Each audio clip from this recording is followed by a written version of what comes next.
I just came back from the grocery store. This economy is ridiculous. And we have a lot to thank for that. COVID, all the crap. And then politics maybe. But it's worldwide. The world is just not the same as it used to be. So that's why we decided that we couldn't wait any longer to start our homestead. We definitely bit off more than we could chew for this place, but the story and the history of it, the history of this place was meant for us. If it, you know, some people have land passed down to them in the family.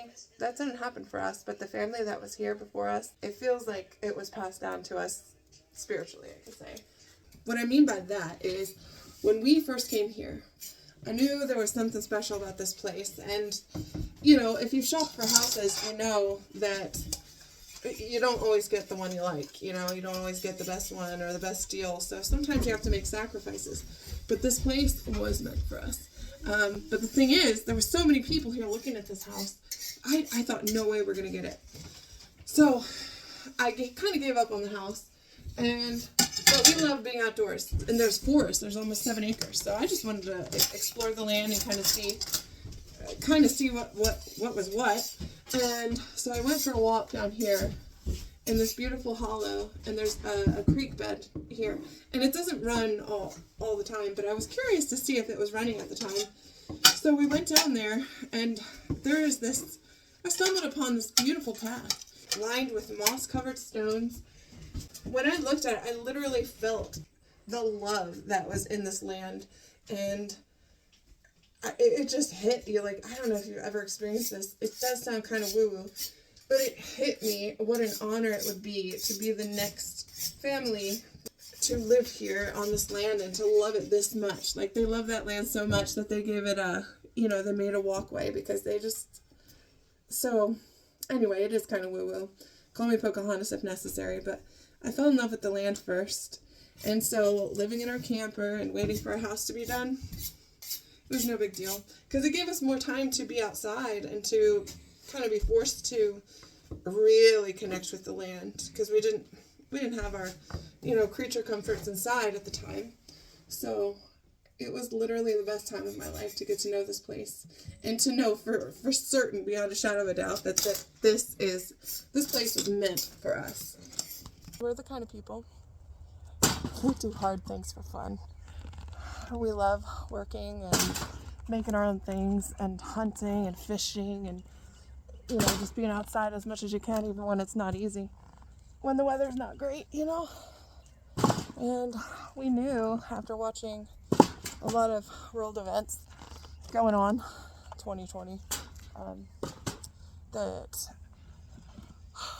we just can't put our lives and our kids' lives in the hands of whatever will be. So we needed to work hard to make something that would outlast the world, because nobody seems to get it.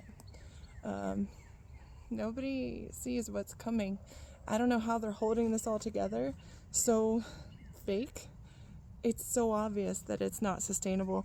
The economy, the value of the dollar, the cost of goods, for goodness sake, the cost of food, that's just not sustainable, right? So we do the hard things so we don't have to worry about that. Yeah, we like to do things the hard way so that we know that we can. It's just fun. And James the same way. We've always just loved learning, and that's why we homeschool our kids, because we want them to love learning and to be able to have the time to learn what they like to learn about, so that they're more prepared for the world, because things change so much and nobody's really caught up to it. So I feel like we're educating kids for a world that it's not the same way it used to be. That also explains why a lot of people are really into the idea of learning how to homestead and garden and all that stuff, because everything's so uncertain and we can feel it in our bones. So it's not just some trendy cute thing. It's not. It certainly is not for most of us, because we just know in our bones it's time to learn. It's time to learn to fix things. It's time to learn to forage. It's time to learn to garden, can, and be friendly with your neighbors. That's one of the really cool things about this property. As isolated as it is, when we were first here, the neighbors came out of the woodwork. They've been here since the 70s, and one of them even lived in a teepee for 5 years on this land. It's a beautiful place. The Pigeon Hills, they're just magical. There's so much history here, and the people and the culture, it's very interesting. Having the old timers around is really cool because they've told us a lot of stories about the people that lived here before us, and we're pretty familiar with the story of the family that lived here before us. But before that, there's some question about who built our house. The tax man said it was built in 1900, but the tax people around here, they don't have the most accurate record. This house, half of it is stone, and we believe that might have been the first part of the house. And it's a very special kind of stone. There's a name for it around here, Kisawaka, and apparently it's a Pennsylvania Dutch word for the conglomerate stone, and it's just beautiful. And they've got a red hue to them because of the high iron content in the soil. And our land being on top of a hill, it is flat.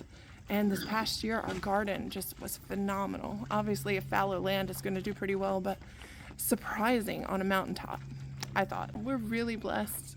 There's an orchard, an old orchard that we've had to try to cultivate a little bit. And old trees that existed like before the government started manipulating the DNA of trees, you know. So we are just so lucky. I mean, the apple trees were one of the main reasons I wanted to buy this place. And the cool thing about that is I think the people who put all of this love and effort into the land, I like to think that they would be happy to know that a family came here that is grateful for every little thing that they did to make this place what it is.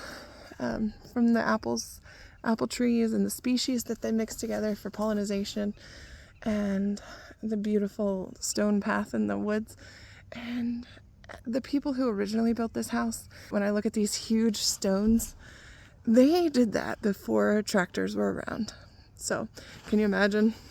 Can you imagine? We've worked hard on this house, but if we had to do all that, nope, not me. I would have been too lazy. So that's our story.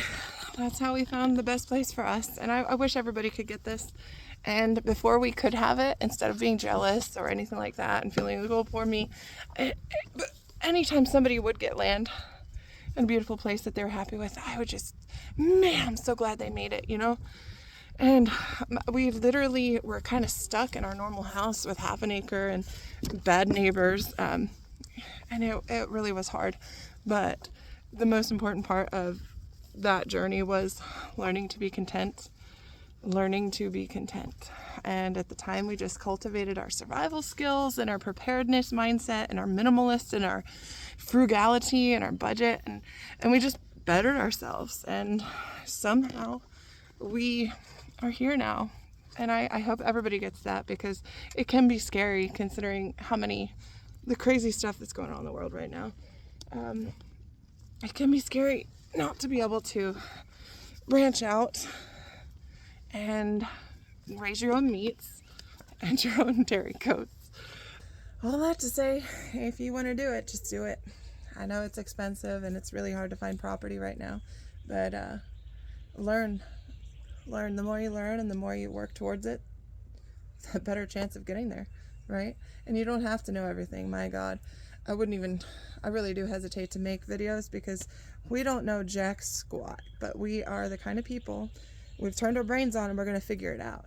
And that's all you need, because farmers, I have so much respect for people in the agricultural community, because Jamin was just saying about his uncle, how even as a kid he admired him. He's a farmer, and like a real farmer. He's a farmer, and he's the kind of guy who's gonna fix his tractor, fix his truck, butcher the meat, raise the meat. They know so much. People really do undervalue country folks. They do. It pisses me off, actually. But even his cousin Landon, I remember him blowing my mind once about explaining to me how different species of wood burn differently. it blows your mind. You have no idea how much there is to know about living a rural, simple life. Because when you have to figure out how to do everything on your own, that's a whole different bunch of categories that, you're a jack of all trades. So yeah, we're the jack of all trades, the master of maybe a few. I got pretty good at drywall, but I would not do it professionally. So please follow us, because I'd like to put out more content now that we're past the hard part of the house, because we weren't really public about some of the things we did because it was a little shady at times. Our house was underinsured for the amount of trauma we put it through to get it back in running order. So that was fun. But yeah, follow us. I'm going to try to start posting frequently. Subscribe and share too, because there's so many. I feel like there's different kind of content. There's the cute homesteading stuff, and there's the old timers. Some of them are kind of, gatekeeping some of the stuff. And when you are a newbie, they just, you feel kind of looked down on and a little insecure about what you're doing, but not here, I mean, I fully admit I know jack squat, but all you need is a willingness. So yeah, be willing to make a fool of yourself and post a YouTube video hoping to get subscribers.